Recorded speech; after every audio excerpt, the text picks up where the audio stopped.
and welcome to the 96th episode of Comics Should Smell Good. Brought to you by Gotham. We're also contractually obligated to divulge that we are not being paid by DC Entertainment or Warner Brothers or any such subsidiary. Though we'd like to be. Most certainly. But in addition to Gotham, we have lots of comics for you that actually don't include Batman. Well, they have ads for Batman. They do, certainly. Actually, most of them do have Batman, you know. Well, we sell Dang it, we try. Alright, well, you know, you gotta give the people what they want. Anyway, let's see, what do you want to start out with? Let's see, what Batman-less book will we start out with today? From Image Comics, Copperhead, #1 by Jay Faber, and newcomer, what's his name here? Scott Godlowski? And this is a sci-fi western about a small mining town named Copperhead. The new sheriff moves in, and she, nobody knows about her. She's mysterious. She has come and, you know, enforces law here in this new town. Some people think she's running. Some people think that she's, here just to beat up some strange sci-fi hillbillies. Nobody knows, really, other than the fact that she has this cool kind of, like, dog, alien kind of partner thing. But yeah, if you dug, you know, Serenity, if you want more, like some serious sci-fi western action, this is for you. Jay Faber did Noble Causes for a very long time for Image, and it's great to see him back doing a new ongoing for Image now that it's all super popular. Hopefully people will buy this more than Noble Causes. Speaking of super popular things from Image, and #1s, this is the first Prophet Strike File. This is, of course, to keep all you Prophet fanatics satisfied until Prophet Earth War starts. How many times can I say Prophet in one sentence? A lot. But this contains information on a variety of characters from the Prophet universe, as well as a 9 or so page story written by Mr. Simon Roy and drawn by Dave Taylor. Grim Wilkins, actually. That's a great name. That is a really great name. Holy crap. Yeah.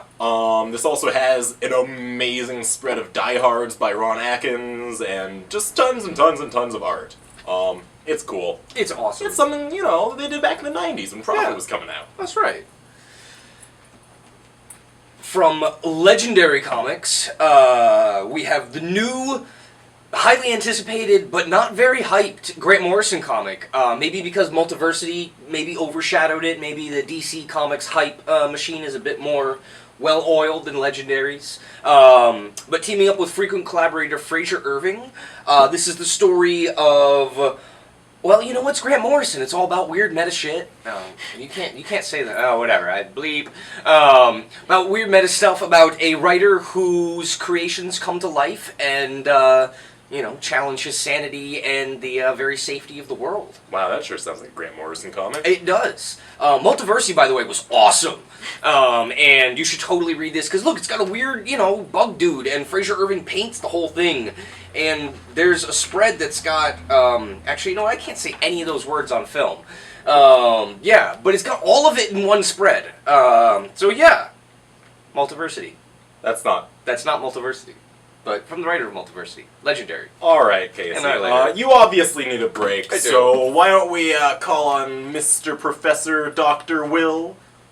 That's his official title, right? Mr. Professor Doctor, I like that. That's good. Okay. Of Marvel. Hey, and we begin with Death of Wolverine #2. All this month, this is the final adventure of our beloved fan favorite X-Man. His healing factor is gone, all his enemies are closing in, someone's put a bounty on him, and there's a really cool way he works with Tony Stark to track down the person who's after him in old school Mad Report, if you remember that. Lots of guest stars, lots of twists and turns. It's kind of sad to see Wolverine really get beat up and take a beating and take a punishment, but he's getting closer and closer to finding out the truth, and obviously by the end of this month, Chapter 4, the closer to his final demise. Lots and lots of guest stars. But I don't know why Charles Soule just makes it work. It doesn't feel like it's just filled with guest stars for that reason. It's probably a really cool plot, and Steve McNiven's art is just amazing. The March to Axis, next month, Avengers and X-Men team up against the Red Skull. The March to Axis is on now here in Magneto. He pretty much tracks down what's going on in Genosha. It's even worse than what had been on in before there to poor mutants. And he finds out what the Red Skull did to Professor X way back in Uncanny Avengers #1. That moment that made me scream here in the store when I read the preview issue. So Magneto is really ready to go to war with the Red Skull, so it should be a big battle if he survives this week. Inhuman, another Charles Soule. Latest chapter, like I said, I think I've described this before as X-Men and Game of Thrones and weird alien cosmic sci-fi DNA.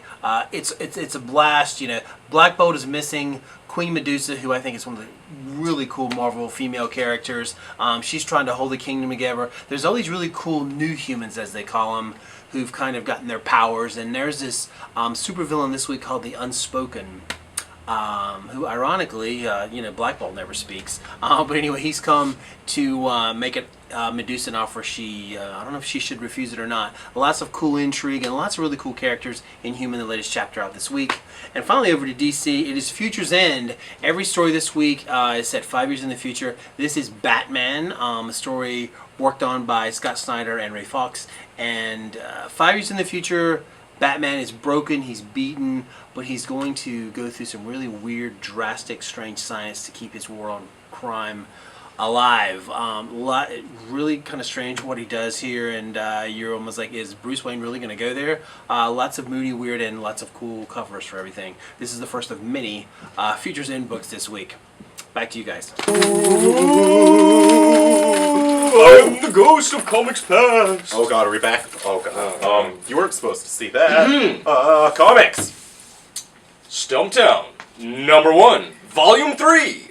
Unfortunately, no longer drawn by local Matthew Southworth, but Justin Greenwood of The Fuse, which is another really cool sci-fi book from Image coming out, has picked up slack here to take on Greg Rucka's really awesome female investigator, Dex Perios,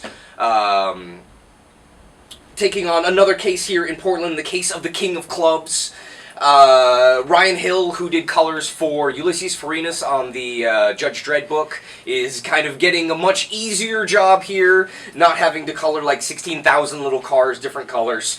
But yeah, the last 2 volumes were great. Dex is a really awesome character. Greg Rucka writes crime stuff really well, and lives in Portland, so it's all actually, accurate, which is not usually what happens for, book settings. Anything set in the Northwest. Northwest. But yeah, so yes, new from Oni, #1, Stumptown.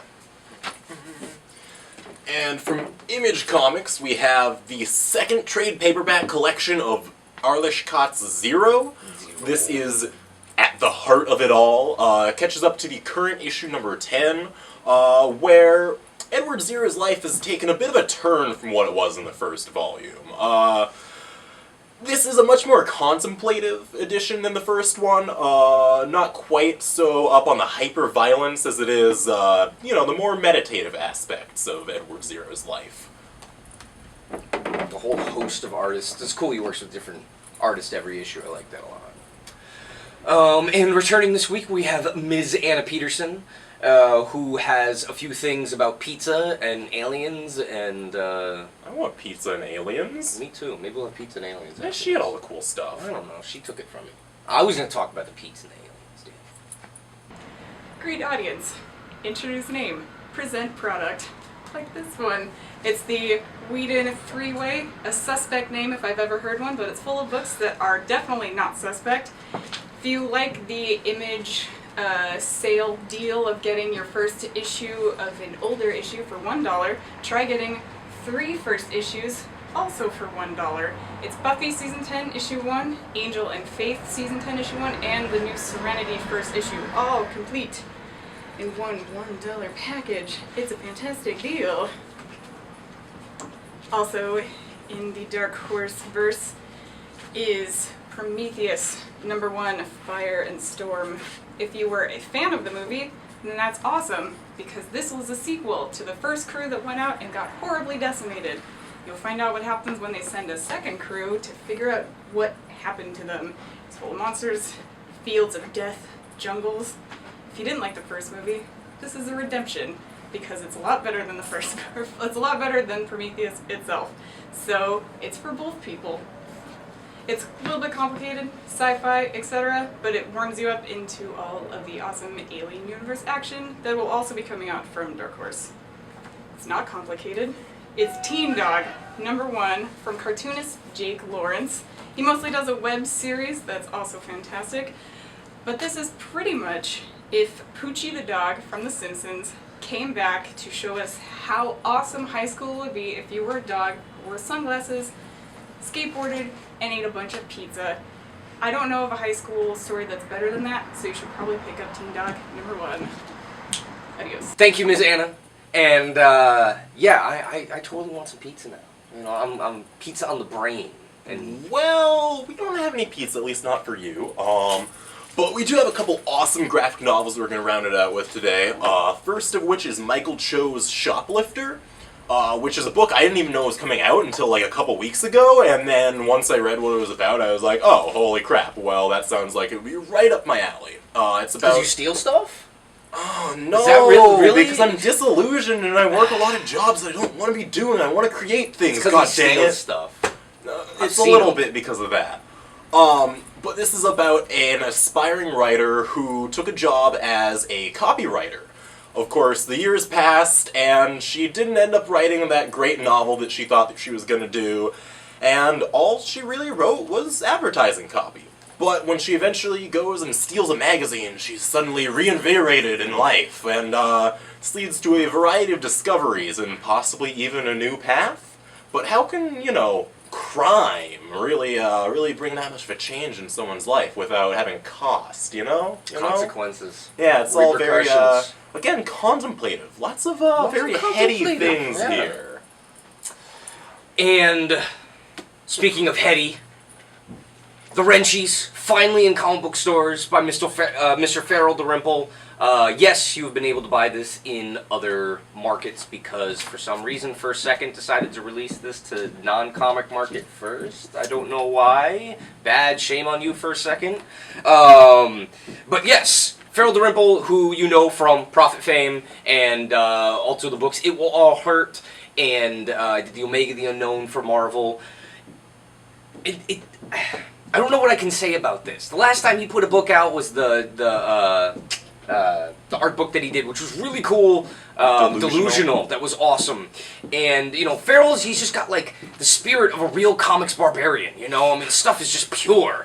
And, this is probably some of the coolest stuff that I've seen from him. It's got a lot of that kind of Pop Gun War feel that he did, which was his first, one of his early graphic novels, which was just a lot about strange, weird mutant kids.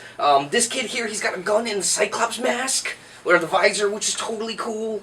But yeah, I mean, this is, it's like 300 pages, it's $20, it's in color. There was even a picture of Matt Groening with this on, you know, on the internet the other day. I mean, you know, when you get the guy from The Simpsons to, you know, represent your stuff, that's pretty Yeah, cool, there's man. a Mike Mignola quote on the back. Yeah. There's really not much that I can say that can convince you to buy this if you've seen art from it, because, I mean, you probably already have. Yeah, you know, and it's great to have kind of a I don't know, I got like a little Taiyo Matsumoto vibe here, you know, a little bit of the black and white style. Definitely as far as the design aesthetic goes, yeah. Yeah, it's very cool. But yes, the Wrenchies, Farrell, very awesome.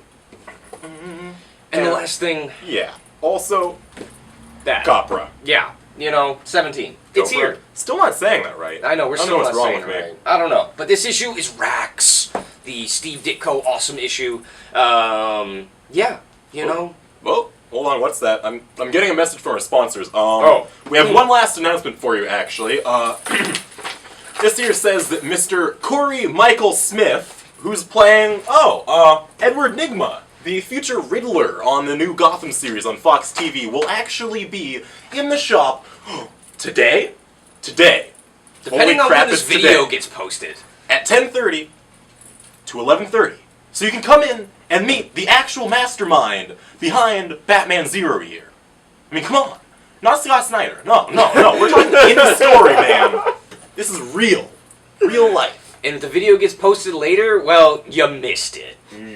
You should pay attention more to our Facebook. Yeah, well, you know, it's not a perfect system. Yes, so we want to thank our sponsors this week. We got a lot of cool swag. And hope to see you all here bright and early, 10 a.m. Or not.